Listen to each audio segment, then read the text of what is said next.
Hello అన్న, ఒకసారి మాట్లాడాలి. డాబా మీదకి రా అన్న. ఎందుకు చేసిండ ఫోన్?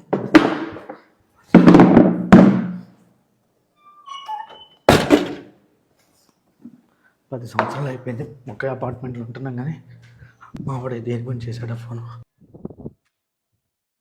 అన్నా, రారా కూర్చో. 10 సంవత్సరాలు అయిపోయిందన్న నీతో మాట్లాడి. ఒకే అపార్ట్మెంట్లో ఉంటున్నా. పౌరుషాన్ని పోయి నేను మందలించలేదన్నా. చిన్నప్పుడు ఎంత కొట్టుకున్నా ఎంత తిట్టుకున్నా ఎవరో ఒకళ్ళు మాట్లాడేదన్నా. ఎందుకంటే అప్పుడు అమ్మో నాన్న ఉండేది. నిన్నో నన్ను ఒక దెబ్బేసన్నా, అరే అట్లా కాదురా ఇట్లా అని చెప్పేది. పెళ్ళైన తర్వాత నువ్వు నన్ను ఒక్క మాట అన్నా, నిన్ను ఒక్క మాట అన్నా పౌరుషాలు వస్తున్నాయి. మనకన్నా ఎక్కువ పిల్లలకి పౌరుషాలు వచ్చాయి. ఆయనతో మాట్లాడేది ఏందని నన్ను రెచ్చగొట్టే.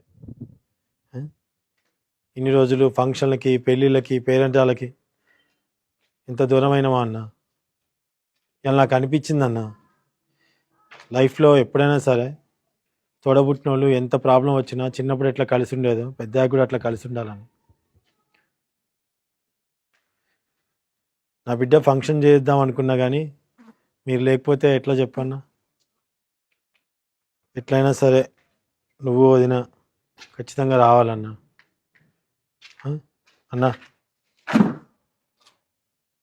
అన్నా అన్నా అన్నా అన్నా అన్నా అన్నా ఏమైందన్నా? అన్నా అన్నా లేదన్నా. అన్నా